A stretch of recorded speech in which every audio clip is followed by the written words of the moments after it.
नमस्कार दोस्तों, पहलवान गुरुदीन ग्रुप ऑफ कॉलेज के यूट्यूब चैनल पर आपका हार्दिक स्वागत है।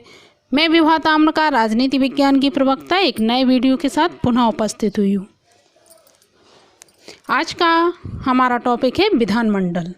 यदि आपने हमारा चैनल अब तक सब्सक्राइब ना किया हो तो प्लीज़ सब्सक्राइब करें, लाइक ज़रूर करें, शेयर करें, बेल आइकन बटन अवश्य दबाएं जिससे हमारी सारी नोटिफिकेशन आपके पास सबसे पहले पहुँचें। आज हम पढ़ाएंगे राज्य विधानमंडल से संबंधित चर्चा करेंगे।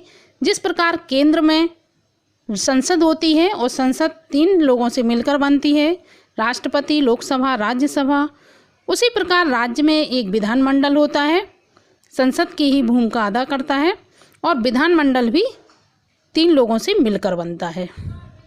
राज्यपाल, विधानसभा और विधान परिषद से मिलकर एक विधानमंडल बनता है जो राज्य में कार्यभार देखता है।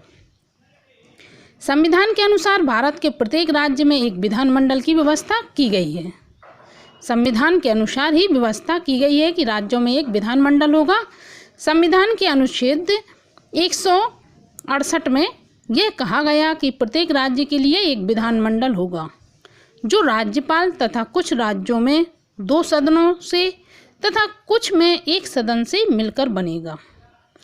क्योंकि विधानसभा तो सभी राज्यों में है लेकिन विधान परिषद सभी राज्यों में नहीं होती है।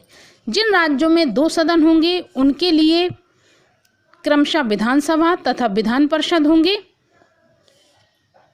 प्रत्येक राज्य में जनता द्वारा वयस्क मताधिकार के आधार पर निर्वाचित प्रतिनिधियों का एक सदन होता है। विधानमंडल का यह सदन विधानसभा कहलाता है। जिन राज्यों में विधानमंडल का दूसरा सदन है उसे विधान परिषद कहते हैं। 2 सदन होते हैं, जैसे केंद्र में संसद के 2 सदन होते हैं, लोकसभा, राज्यसभा, उसी प्रकार राज्यों में भी विधानसभा, विधान परिषद होते हैं।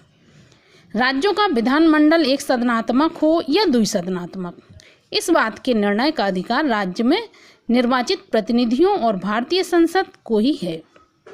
संविधान के अनुच्छेद 169 के अनुसार संसद को अधिकार प्राप्त है कि राज्य में विधान परिषद की स्थापना अथवा अंत कर दे यदि संबंधित राज्य की विधानसभा अपने कुल बहुमत या उपस्थित और मतदान करने वाले सदस्यों के 2/3 बहुमत से इस आशय का प्रस्ताव पास करे। वर्तमान समय में जिन राज्यों में विधान परिषद है उससे संबंधित राज्य बताते हैं, जैसे उत्तर प्रदेश हुए, जम्मू कश्मीर में थी, महाराष्ट्र में, कर्नाटक में, बिहार, आंध्र प्रदेश तथा तमिलनाडु में द्विसदनात्मक व्यवस्थापिका थी, जबकि शेष राज्यों में एक सदनात्मक व्यवस्थापिका है। क्योंकि विधान परिषद हमने कहा कि सभी राज्यों में नहीं होती है, विधानसभा तो सभी राज्यों में होती है। उत्तर प्रदेश में तथा विधान परिषद वाले अन्य 4 राज्यों में राज्य विधानमंडल के निम्न 3 अंग से मिलकर बनती है। विधानमंडल जैसे हमने पहले ही बता दिया, राज्यपाल, विधानसभा, विधान परिषद से मिलकर बनती है। जो स्थिति केंद्र में संसद रखती है वही राज्यों में विधानमंडल रखती है। ये BA सेकेंड ईयर का ही पेपर है, फर्स्ट पेपर से संबंधित जानकारी है। आशा करती हूँ ये जानकारी आपको पसंद आई होगी। नमस्ते।